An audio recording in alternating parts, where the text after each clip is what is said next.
नमस्ते दोस्तों। स्वागत है आपका एक बार फिर से द कहानीबाज के कहानियों में। हमारी आज की कहानी का नाम है निर्मला और आप सुन रहे हैं एपिसोड 9। तो आइए चलते हैं आज की कहानी की ओर। 2 बजे रात को थिएटर से लौटने पर भी उसका हास्योन्माद कम नहीं हुआ।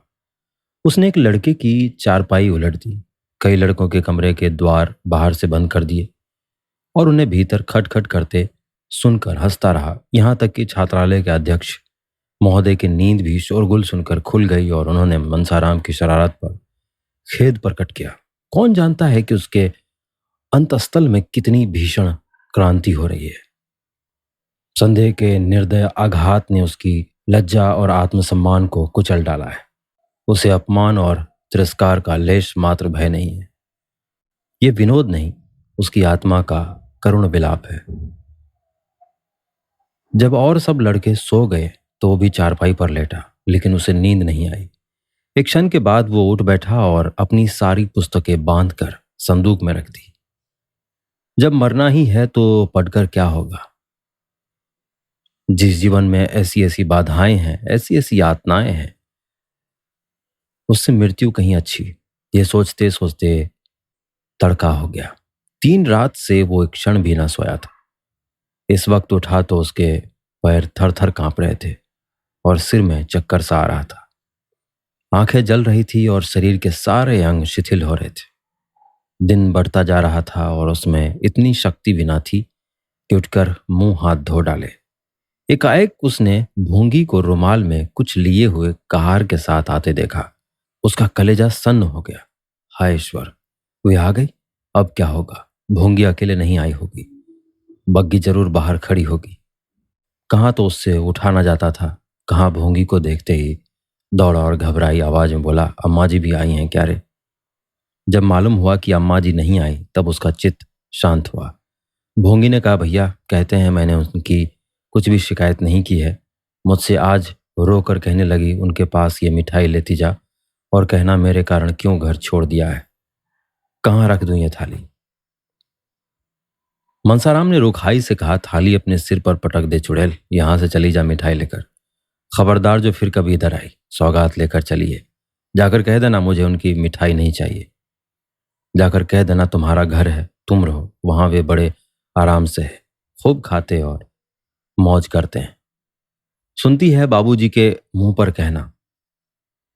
समझ गई, मुझे किसी का डर नहीं है और जो करना चाहे कर डाले, जिससे दिल में कोई अरमान ना रह जाए। कहें तो इलाहाबाद कलकत्ता चला जाऊं, मेरे लिए जैसा बनारस वैसा दूसरा शहर। यहाँ क्या रखा है। भोंगी ने कहा, भैया मिठाई रख लो, नहीं तो रो रो कर मर जाएंगी। सच मानो, रो कर मर जाएगी। मनसाराम ने आंसुओं को उठते हुए बेग को दबाकर कहा, मर जाएगी मेरी बला से। कौन मुझे बड़ा सुख दिया है जिसके लिए पछताऊं। मेरा तो उन्होंने सर्वनाश कर दिया। कह देना मेरे पास कोई संदेश ना भेजे, कुछ जरूरत नहीं। भोंगी ने कहा, भैया तुम तो कहते हो यहाँ खूब खाता हूँ और मौज करता हूँ, मगर देह तो आधी भी नहीं रही, जैसे आए उसके आधे भी न रहे। मनसाराम ने कहा, ये तेरी आंखों का फेर है, देखना 2-4 दिन में मुठाकर गोल हो जाता हूँ कि नहीं। उनसे कह देना रोना धोना बंद करे। जो मैंने सुना कि रोती है और खाना नहीं खाती तो मुझसे बड़ा कोई नहीं। मुझे घर से निकाला है तो आप चैन से रहे। चली है प्रेम दिखाने, मैं ऐसे तेरी चरित्र बहुत पढ़े बैठा हूं। भोंगी चली गई। मनसाराम को उससे बातें करते ही कुछ ठंड मालूम होने लगी थी। यह अभिनय करने के लिए उसे अपने मनोभावों को जितना दबाना पड़ा था वो उसके लिए असाध्य था। उसका आत्मसम्मान उसे इस कुटिल व्यवहार का जल्द से जल्द अंत कर देने के लिए बाध्य कर रहा था। पर इसका परिणाम क्या होगा। निर्मला क्या यह आघात सह सकेगी। हिंदी साहित्य की ये दुनिया जहां कहानियां सिर्फ कहानियां नहीं, एक विरासत है और द कहानीबाज उसी विरासत को आज की पीढ़ी तक पहुंचाने की एक छोटी सी कोशिश है। मैं ये सब आपके लिए दिल से करता हूं, लेकिन अगर आप चाहें तो इस सफर में मेरा थोड़ा सा साथ दे सकते हैं। आप स्क्रीन पर दिख रहे QR कोड को स्कैन करके मुझे छोटा सा डोनेशन भेज सकते हैं। चाहे कि 1 कप जितना भी सहयोग मेरे लिए बहुत मायने रखता है। आपका हर योगदान मुझे और बेहतर कहानियां सुनाने का हौसला देता है। शुक्रिया दिल से। अब तक मृत्यु की कल्पना करते समय किसी अन्य प्राणी का विचार ना करता था, पर आज एकाएक ज्ञान हुआ कि मेरे जीवन के साथ एक और प्राणी का जीवन सूत्र भी बंधा हुआ है। निर्मला ये समझेगी कि मेरी निष्ठुरता ही ने इनकी जान ली, यही समझकर उनका कोमल हृदय फट ना जाएगा। उसका जीवन तो अब भी संकट में, संदेह के कठोर फंदे में फंसी हुई अबला क्या अपने को हत्यारिणी समझकर बहुत दिनों तक जीवित रह सकती है? मनसाराम ने चारपाई पर लेटकर लिहाफ ओढ़ लिया और फिर भी सर्दी से कलेजा कांप रहा था। थोड़ी ही देर में उसे जोर से जोर बढ़ाया, वो बेहोश हो गया। इस अचेत अवस्था में उसे भांति भांति के स्वप्न दिखाई देने लगे। थोड़ी थोड़ी देर के बाद चौंक पड़ता, आंखें खुल जाती, फिर बेहोश हो जाता। सहसा वकील साहब की आवाज सुनकर वो चौंक पड़ा। वकील साहब की ही आवाज थी। उसने लिहाफ फेंक दिया और चारपाई से उतरकर नीचे खड़ा हो गया। उसके मन में एक आदेश हुआ कि इसी वक्त उनके सामने प्राण दे दूं। उसे मालूम हुआ कि मैं मर जाऊं तो इन्हें सच्ची खुशी होगी। शायद इसलिए ये देखने आए हैं कि मेरे मरने में कितनी देर है। वकील साहब ने उसका हाथ पकड़ लिया जिसमें वो गिर ना पड़े और पूछा, कैसी तबीयत है लल्लू? लेटे क्यों ना रहे? लेट जाओ, तुम खड़े क्यों हो गए? मनसाराम ने कहा, मेरी तबीयत तो बहुत अच्छी है, आपको व्यर्थ ही कष्ट हुआ। मुंशी जी ने कुछ जवाब ना दिया। लड़के की दशा देखकर उनकी आंखों से आंसू निकल आए। हृष्ट पुष्ट बालक जिसे देखकर चित्त प्रसन्न हो जाता था, अब सूख कर कांटा हो गया था। 5-6 दिन में ही वो इतना दुबला हो गया था कि उसे पहचानना कठिन था। मुंशी जी ने उसे आहिस्ता से चारपाई पर लिटा दिया और लिहाफ अच्छी तरह उड़ाकर सोचने लगे कि अब क्या करना चाहिए, कहीं लड़का हाथ से तो ना निकल जाएगा। ये ख्याल करके वो शोक में विह्वल हो गए और स्टूल पर बैठकर फूट फूट कर रोने लगे। मनसाराम भी लिहाफ में मुंह लपेटे रो रहा था। अभी थोड़ी ही दिन पहले उसे देखकर पिता का हृदय गर्व से फूल उठता था, लेकिन आज उसे इस दारुण दशा में देखकर भी वो सोच रहा था कि इसे घर ले चलूं या नहीं। क्या यहाँ दवा नहीं हो सकती? मैं यहाँ 24 घंटे बैठा रहूंगा। डॉक्टर साहब यहाँ है ही, कोई दिक्कत ना होगी। घर के चलने में उन्हें बाधाएं ही बाधाएं दिखाई देती हैं। सबसे बड़ा भय था वहां निर्मला इसके पास हरदम बैठी रहेगी और मना कर ना सकूंगा। ये उनके लिए असहनीय था। इतने में अध्यक्ष ने आकर कहा, मैं तो समझता हूँ आप इन्हें अपने साथ ले जाएं। गाड़ी है ही, तकलीफ ना होगी, यहाँ अच्छी तरह देखभाल ना हो सकेगी।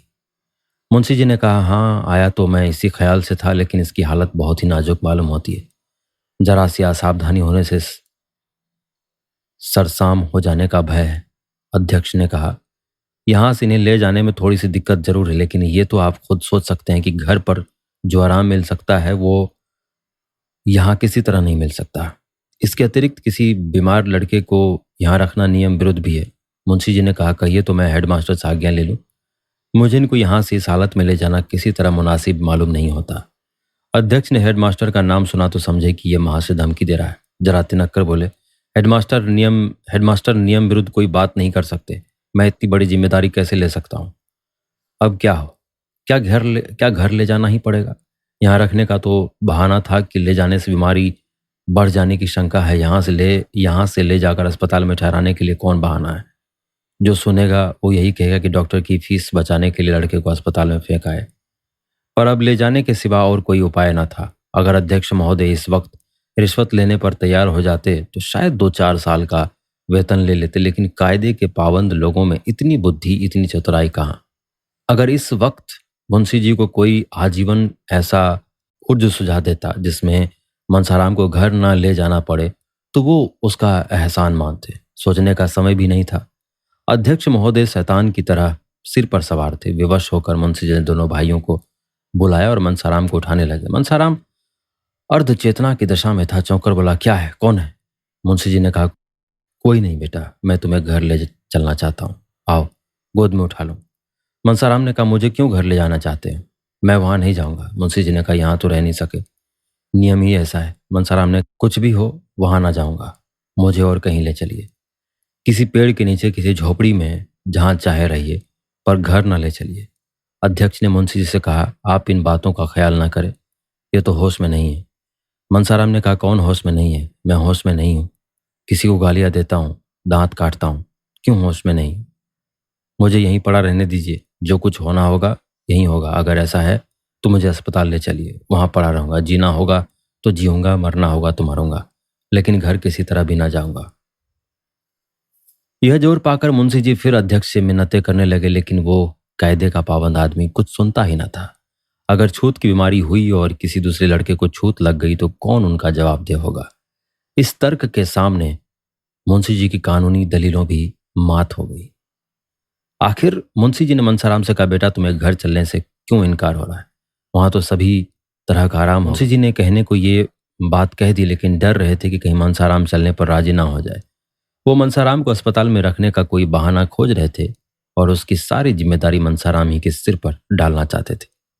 वो अध्यक्ष के सामने की बात की थी, अध्यक्ष के सामने की बात थी और वो इस बात की साक्षी दे सकते थे कि मनसाराम अपनी जिद से अस्पताल जा रहा है। मुंशी जी का इसमें लेश मात्र भी दोष नहीं है। मनसाराम ने झल्लाकर कहा, नहीं नहीं, 100 बार नहीं, मैं घर नहीं जाऊंगा, मुझे अस्पताल ले चलिए और घर के सब आदमियों को मना कर दीजिए कि मुझे देखना ना आए।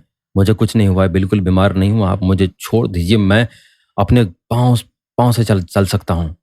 वो उठ खड़ा हुआ और उन्मत्त की भांति द्वार की ओर चला, लेकिन पैर लड़खड़ा गए। यदि मुंशी जी ने संभाल न लिया होता तो उसे बड़ी चोट आती, लेकिन नौकरों की मदद से मुंशी जी उसे बग्घी के पास लाए और अंदर बिठा लिया। गाड़ी अस्पताल की ओर चली। वही हुआ जो मुंशी चाहते थे। इस शोक से भी उनका चित्त संतुष्ट न था। लड़का अपनी इच्छा से अस्पताल जा रहा था। क्या इस बात का प्रमाण नहीं था कि घर से इसे कोई स्नेह नहीं? क्या इससे यह सिद्ध नहीं होता कि मनसाराम निर्दोष है? पर उस पर आकरण ही भ्रम कर रहे थे। लेकिन जरा ही देर में इस तुष्टि की जगह उनके मन में ग्लानि का भाव जागृत हुआ। वो अपने प्राण प्रिय पुत्र को घर न ले जाकर अस्पताल लिए चले जा रहे थे। उनके विशाल भवन में उनके पुत्र के लिए जगह न थी, उस दशा में भी, जबकि उसका जीवन संकट में पड़ा हुआ था। कितनी विडंबना है। एक क्षण के बाद एकाएक मुंशी जी के मन में प्रश्न उठा, कहीं मनसाराम उनके भावों को ताड़ तो नहीं गया? इसीलिए तो उसे घर से घटना नहीं हो गई है। अगर ऐसा है तो गजब हो जाएगा। इस अनर्थ की कल्पना ही से मुंशी जी के रोए खड़े हो गए और कलेजा धक धक करने लगा। हृदय में एक धक्का सा लगा। अगर इस ज्वर का यही कारण है तो ईश्वर ही मालिक है। इसी समय उनकी दशा अत्यंत दयनीय थी। वो आग जो उन्होंने अपने ठिठुरे हुए हाथों को सेकने के लिए जलाई थी, अब उनके घर में लगी जा रही थी। इस करुणा, शोक, पश्चाताप और शंका से उनका चित्त घबरा उठा। उनके गुप्त रोदन की ध्वनि बाहर निकल सकती तो सुनने वाले रो पड़ते। उनके आंसू बाहर निकल सकते तो उनका तार बंध जाता। वेदना से विकल होकर उन्होंने उसे छाती से लगा लिया और इतना रोए कि हिचकी बंध गई। सामने अस्पताल का फाटक दिखाई दे रहा था। मुंशी तोताराम संध्या के समय कचहरी से घर पहुंचे तो निर्मला ने पूछा, उन्हें देखा? क्या हाल है? मुंशी जी ने देखा कि निर्मला के मुख पर नाम मात्र को भी चिंता का चिन्ह नहीं है। उसका बनाव, श्रृंगार और दिनों से कुछ आढ़ा हुआ है। मसलन वो गले में हार ना पहनती थी, पर आज वो भी गले में शोभा दे रहा था। झूमर से भी उसे बहुत प्रेम न था, पर आज वह भी महीन रेशमी साड़ी के नीचे काले काले केशों के ऊपर फानुस के दीपक की भांति चमक रहा था। मुंशी जी ने मुंह फेरकर कहा, बीमार है और क्या हाल बताऊं? निर्मला ने कहा, तुम तो उन्हें यहां लाने गए थे। मुंशी जी ने झुंझला कर कहा, वो नहीं आता तो क्या मैं जबरदस्ती उठा लाता? कितना समझाए कि बेटा घर चलो, वहां तुम्हें कोई तकलीफ ना होने पाएगी, लेकिन घर का नाम सुनकर उसे दोना ज्वर हो जाता था। कहने लगा, मैं यहां मर जाऊंगा लेकिन घर ना जाऊंगा। आखिर मजबूर होकर अस्पताल पहुंचा, और क्या करता। रुक्मणी भी आकर बरामदे में खड़ी हो गई। बोली, वो जन्म का हठी है, यहाँ किसी तरह ना आएगा, और ये भी देख लेना वहां अच्छा भी ना होगा। मुंशी जी ने कातर स्वर में कहा, तुम 2-4 दिन के लिए वहां चली जाओ तो बड़ा अच्छा होगा बहन। तुम्हारे रहने से उसे तस्कीन होती रहेगी। मेरी बहन, मेरी विनय मान लो। अकेले वो रो रो कर प्राण दे देगा। बस हाय अम्मा, हाय अम्मा की रट लगाकर रोया करता है। मैं वहीं जा रहा हूं, मेरे साथ ही चलो। उसकी दशा अच्छी नहीं है बहन, बहुत। वो सूरत नहीं रहे, देखें ईश्वर क्या करते हैं। ये कहते कहते मुंशी जी की आंखों में आंसू बहने लगे। लेकिन रुक्मणी अविचलित भाव से बोली, मैं जाने को तैयार हूं। मेरे वहां रहने से अगर मेरे लाल के प्राण बच जाए तो मैं सिर के बाल दौड़ी जाऊं, लेकिन मेरी बात गिरा में बांध लो भैया। वहां वो अच्छा ना होगा। मैं उसे खूब पहचानती हूं, उसे कोई बीमारी नहीं है, लेकिन घर से निकाले जाने का शौक है। यही दुख ज्वर के रूप में प्रकट हुआ है। तुम एक नहीं, लाख दवा करो, सिविल सर्जन को ही क्यों न दिखाओ, उसे कोई दवा असर न करेगी। मुंशी जी ने कहा, बहन, उसे घर से निकाला किसने? मैंने तो केवल पढ़ाई के ख्याल से वहां भेजा था। रुक्मणी ने कहा, तुमने चाहे जिस ख्याल से भेजा हो, लेकिन ये बात उसे लग गई। मैं तो अब किसी गिनती में नहीं हूं, मुझे किसी बात में बोलने का कोई अधिकार नहीं। मालिक तुम, मालकिन तुम्हारी स्त्री, मैं तो केवल तुम्हारी रोटियों पर पड़ी हुई अभागिन विधवा हूं। मेरी कौन सुनेगा और परवाह करेगा? लेकिन बिना बोले रहा नहीं जाता। मनसा, तभी अच्छा होगा जब घर आ जाएगा, जब तुम्हारा हृदय वहीं हो जाएगा जो पहले था। यह कहकर रुक्मणी वहां से चली गई। उसकी ज्योतिहीन पर अनुभवपूर्ण आंखों के सामने जो चरित्र हो रहे थे, उनका रहस्य वो खूब समझती थी, और उसका सारा क्रोध निरपराध निर्मला पर ही उतरता था। इस घर की दशा बिगड़ती ही जाएगी, पर उसके प्रकट रूप से न कहने पर भी उसका आशय मुंशी जी से छिपा नहीं रहा। उसके चले जाने पर मुंशी जी ने सिर पर उठा लिया और सोचने लगे। उन्हें अपने ऊपर इस समय इतना क्रोध आ रहा था कि दीवार से सिर पटक कर प्राणी का अंत कर दे। उन्होंने क्यों विवाह किया? विवाह करने की जरूरत क्या थी? ईश्वर ने उन्हें एक नहीं 3-3 पुत्र दिए थे। उनकी अवस्था भी 50 के लगभग पहुंच गई थी। फिर उन्होंने क्यों विवाह किया? क्या इसी बहाने ईश्वर को उनका सर्वनाश करना मंजूर था? उन्होंने सिर उठाकर एक बार निर्मला की साहस पर निश्चल मूर्ति देखी और अस्पताल चले गए। निर्मला की साहस छवि ने उनका चित्त शांत कर दिया था। आज कई दिनों के बाद उन्हें ये शांति मयस्सर हुई थी। प्रेम पीड़ित हृदय इस दशा में क्या इतना शांत और अविचलित रह सकता है? नहीं, कभी नहीं। हृदय की चोट भाव कौशल से नहीं छिपाई जा सकती। अपने चित्त की दुर्बलता पर इस समय उन्हें अत्यंत क्षोभ हुआ। उन्होंने आकरण ही संदेह को हृदय में स्थान देकर इतना अनर्थ किया, मनसाराम की ओर से भी उनका मन निशंक हो गया। हाँ, उसकी जगह अब नई शंका उत्पन्न हो गई। क्या मनसाराम भांप तो नहीं गया? क्या भांप कर ही तो आने से इनकार नहीं कर रहा है? अगर वो भांप गया है तो महान अनर्थ हो जाएगा। इस कल्पना से ही उनका मन दहल उठा। उनकी देह की सारी हड्डियां मानो इस हाहाकार पर पानी डालने के लिए व्याकुल हो उठी। उन्होंने कोचवान से घोड़े को तेज चलाने को कहा। कई दिनों के बाद उनके हृदय मंडल पर छाया धन फट गया था और प्रकाश की लहरें अंदर से निकलने के लिए व्यग्र हो रही थी। उन्होंने सिर निकल कर देखा, कोचवान सो तो नहीं रहा। घोड़ी की चाल उन्हें इतनी मंद कभी ना मालूम हुई थी। अस्पताल पहुंचकर लपके हुए मनसाराम के पास गए।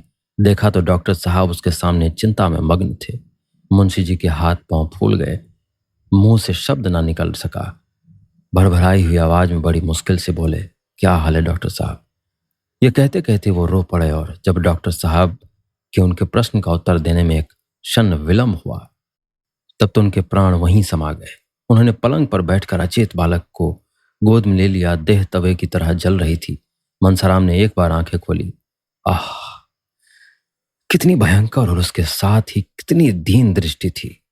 मुंशी जी ने बालक से कंठ से लगाकर डॉक्टर से पूछा, क्या हाल है डॉक्टर साहब? आप चुप क्यों हैं?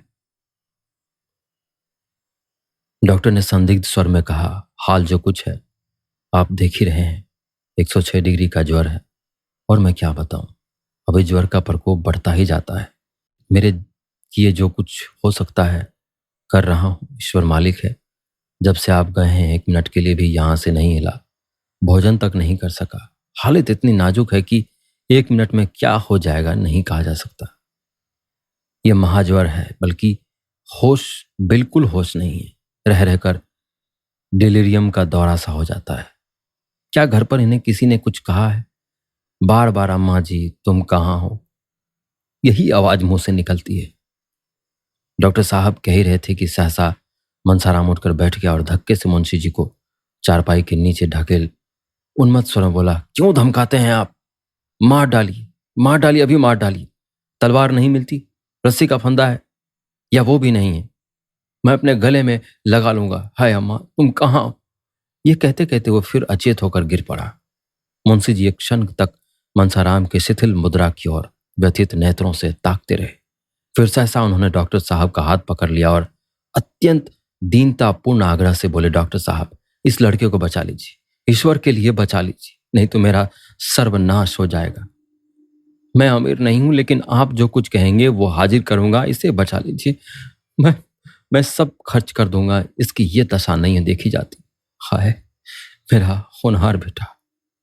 डॉक्टर साहब ने करुण स्वर में कहा, बाबू साहब, मैं आपसे सत्य कह रहा हूं।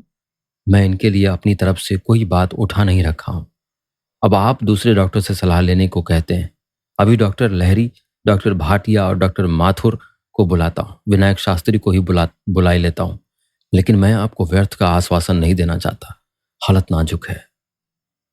मुंशी जी ने रोते हुए कहा, नहीं डॉक्टर साहब, ये शब्द ये शब्द मुंह से नहीं निकालिए। हालत इसके दुश्मनों की नाजुक हो।